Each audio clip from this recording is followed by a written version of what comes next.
Assalamu alaikum students. Today the topic is object parsing. Today we'll see how objects can be parsed to methods. We already know we have already created methods that basically have primitive values as arguments like integer, double, float. But now we'll see how that we can pass objects to methods. What are the details of object passing and how what are the points that need to be considered when we are creating methods that contain object as arguments. So we have seen that primitive values like boolean, byte, char, long, they can be passed to methods, and all these type they are passed by value. I hope that everyone is familiar with the concept of by value and by reference passing.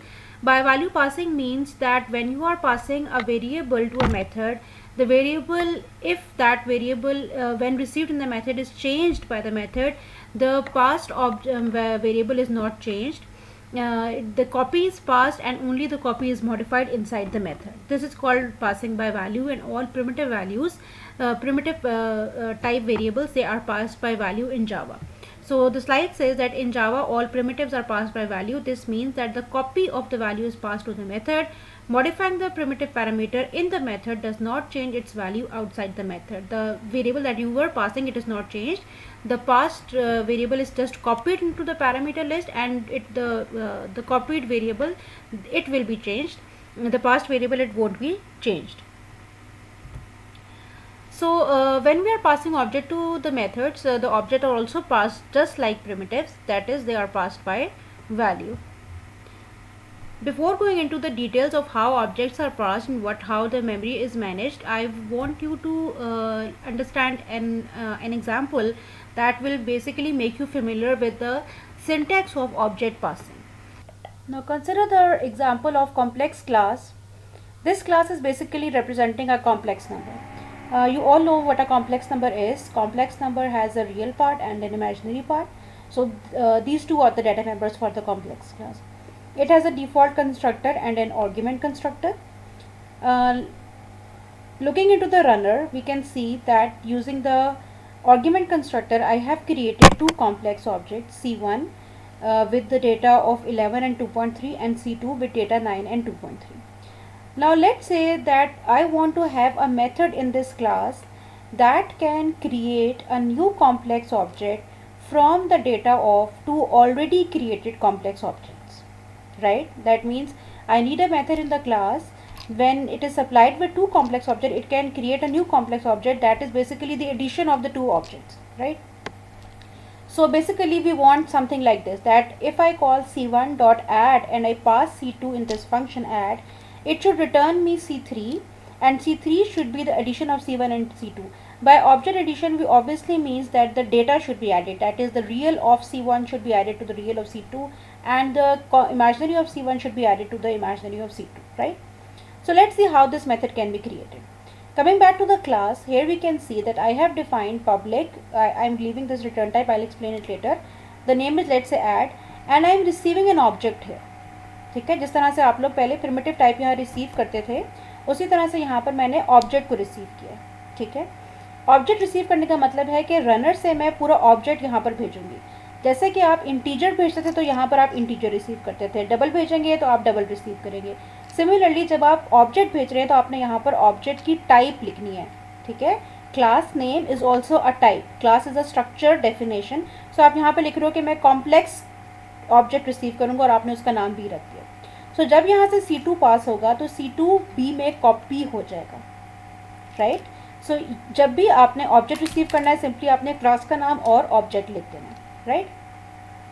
Okay, C2 यहाँ पर copy हो गया. Now C1 जो है, it is the calling object to this function. We all know कि जो calling object होता है, it is always present in the function. ठीक है, the data inside the function, it belongs to the calling object. So C1 is already part of this function because it is the calling object, right? And C2 is here because it is passed and copied to B, right? Now this function is being operated with two objects, the calling object and the passed object. ठीक, करना हमने क्या था कि हमने add करना था C1 और C2, यानी जो भी दो ऑब्जेक्ट्स रनर से आ रहे थे उनको ऐड करना था. सो कॉलिंग ऑब्जेक्ट के लिए, कॉलिंग ऑब्जेक्ट के डेटा को एक्सेस करने के लिए हम दिस का कीवर्ड यूज़ कर सकते हैं. दिस को आप लिखें या ना लिखें, this means the calling object, right? So when you write this dot real, it means that the real of C1, which was 11, right? And B dot real means that the real of the object that was passed, which was 9, right? So 11 and 9 will be added and stored in R, right? Similarly, यहाँ पर मैंने this को remove किया just to make you understand that whenever you are writing the data without a dot operator, it means this data belongs to the calling object. So this imaginary is the imaginary of the calling object, which is C1, which is 2.3, right? And B dot imaginary means the imaginary data member for the object that is passed, which is again 2.3. So both will be added and stored in I, right. So यहाँ से इस example को कराने का मकसद ये कि आप ये अंडरस्टैंड करें कि जिस फंक्शन के अंदर दो ऑब्जेक्ट्स ऑपरेट हो रहे होते हैं वो पहली बार फंक्शन में आएंगे कैसे. एक होगा कॉलिंग ऑब्जेक्ट जो कि हर फंक्शन में होता है, चाहे हमने जितने अभी तक फंक्शन लिखे थे सब में कॉलिंग ऑब्जेक्ट प्रेजेंट था. और दूसरा ऑब्जेक्ट अगर आपको फंक्शन के अंदर चाहिए तो आपको उसको पास कराना पड़ेगा. पास कराने का वही सिंटैक्स है जो प्रिमिटिव का था. पास कराने के बाद आपने बी को एज इट इज़ यूज़ नहीं करना. बी के अंदर आपको अभी जो पिछले लेक्चर में मैंने आपको बताया कि object name contains the address, so you have to break it down into the data कि किस डेटा पर ऑपरेट करना है. So B dot real mean के बी के रियल पे काम करना है, बी डॉट इमेजनरी मीन के बी के इमेजनरी पे काम करना है, right. So now as we have added the two data members, अब हमारा इस पर्टिकुलर एग्जाम्पल में गोल ये था कि एक नया ऑब्जेक्ट बनाया जाए. सो यहाँ पर देखो मैंने नया ऑब्जेक्ट बनाया complex C underscore new is equal to new complex using the constructor, और यहाँ पर आर और आई पास कर दिया. इस एग्जाम्पल के अंदर ऑब्जेक्ट रिटर्न भी हो रहा है, ठीक है. So you should understand now कि जिस तरह से प्रिमिटिव वैल्यू रिटर्न होती थी उसी तरह से ऑब्जेक्ट भी रिटर्न होता है. अगर आपके फंक्शन से इंटीजर रिटर्न होता था तो आपकी रिटर्न टाइप इंट होती थी, अगर स्ट्रिंग रिटर्न हो रहा है तो स्ट्रिंग होती थी. सिमिलरली यहाँ पर चूंकि मैं अब ऑब्जेक्ट रिटर्न करना चाह रही हूँ तो इस ऑब्जेक्ट की टाइप जो है वो मेरे फंक्शन की रिटर्न टाइप बन जाएगी, यानी कि कॉम्प्लेक्स, राइट. कॉल पे वापस आती हूँ. कॉल के अंदर देखो कि ये फंक्शन चूंकि ऑब्जेक्ट रिटर्न कर रहा है ऑफ टाइप कॉम्प्लेक्स, तो मैंने उसको कॉल करने से पहले इक्वल टू ऑपरेटर में यहाँ पर उसको ऑब्जेक्ट में ही रिसीव कर दिया. बिल्कुल वही रूल्स हैं जो कि आपके इंटीजर प्रिमिटिव टाइप्स के जो हैं वो पासिंग के और रिटर्न के थे. सिमिलर रूल्स हैं बिल्कुल. Once I have received C3, मैं C3 dot show function call कर सकती हूँ. This function basically is a display function, अब बेसिकली स्टेट डिस्प्ले फंक्शन जो कि रियल और इमेजिनरी को मुझे प्रिंट करके दे देगा, ठीक.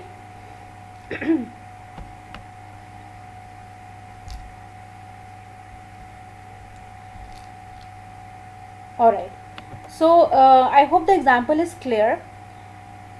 Now one thing that you need to understand is that when you are writing methods that contain object as arguments, you must understand कि जब वो पास हो रहे हैं तो रेफरेंसेस पास हो रहे हैं.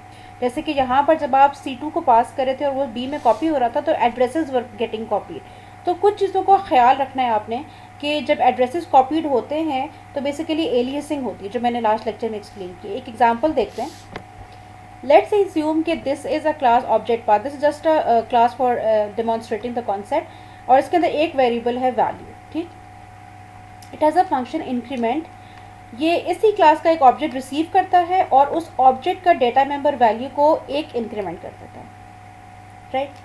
रनर के अंदर मैं ऑब्जेक्ट पास का एक ऑब्जेक्ट बना रही हूँ P, और P dot value that means the data for the P is set to 5, and I print the value P dot value with the value comes out to be obviously 5, right. Now let's say this is a static function and I call this function and I pass the object P here, right. This passed object will be copied to A, right, and the value of A will be incremented. A dot value will be incremented, right. So when the function has exited, like the closing brace is executed and we come back to the runner, और यहाँ पर मैं P dot value को print करती हूँ तो क्या value आनी चाहिए. इट शुड बी 5 और 6.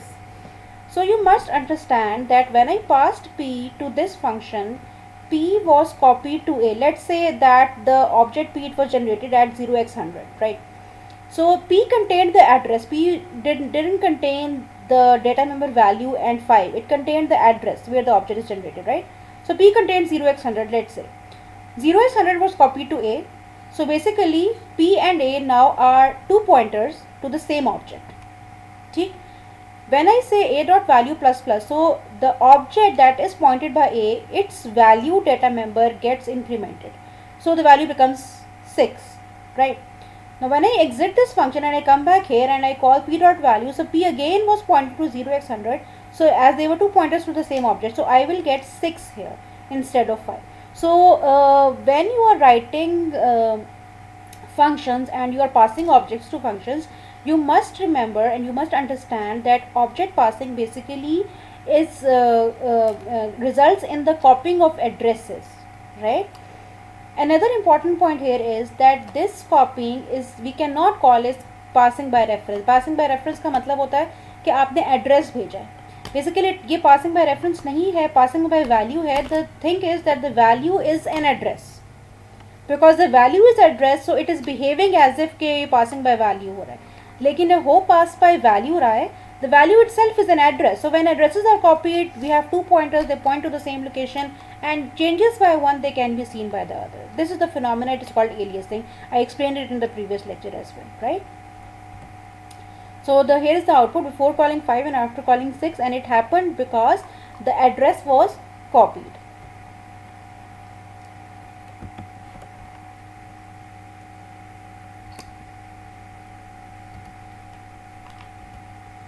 So the slide says that what we exactly pass is the handle of an object in the method, and a new handle is created and it points to the same object.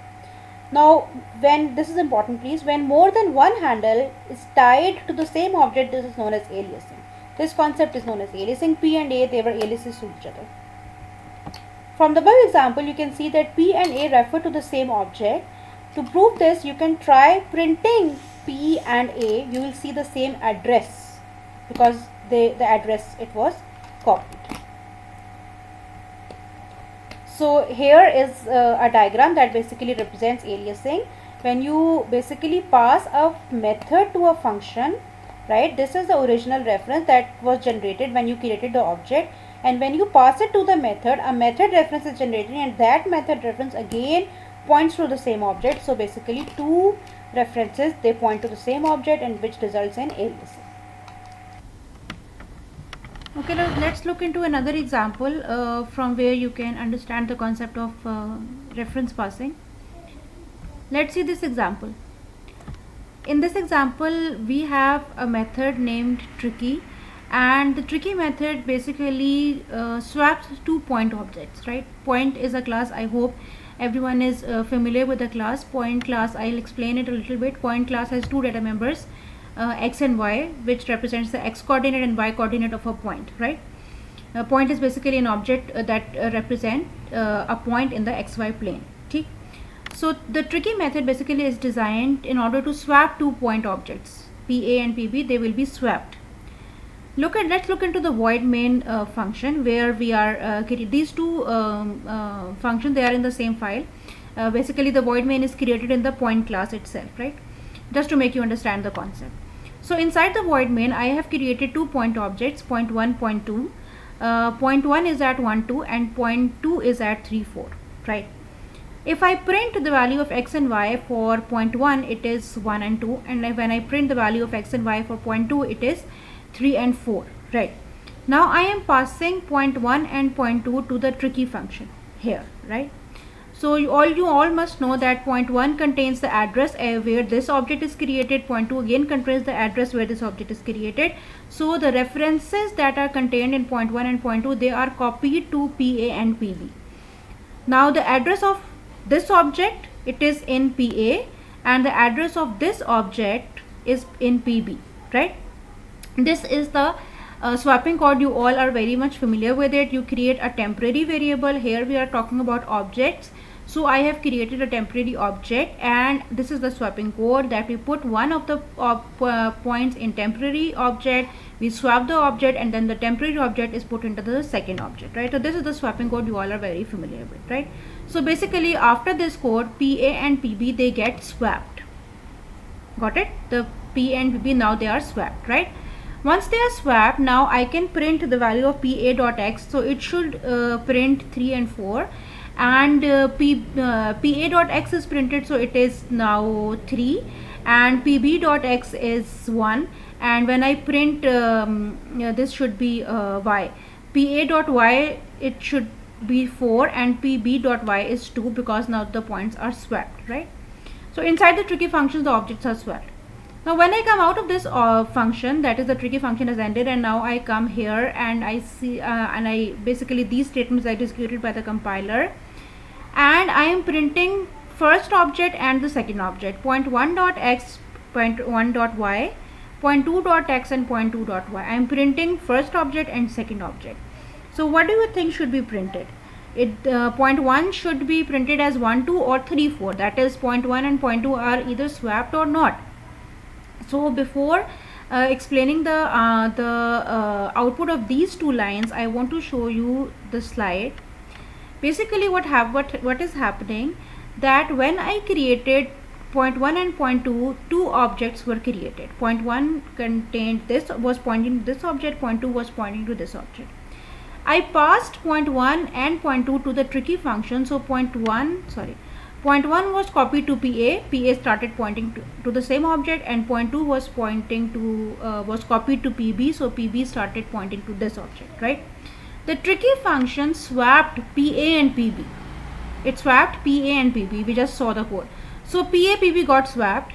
Here you can see PB started pointing to this object and PA started pointing to this object, right? Point 1 and point 2, they were not swapped, right, because they were independent variables. ठीक? So when I will print point 1 dot x and point 1 dot y, I'll again get 1 2, and point 2 dot x and point 2 dot y, I will again get 3 4.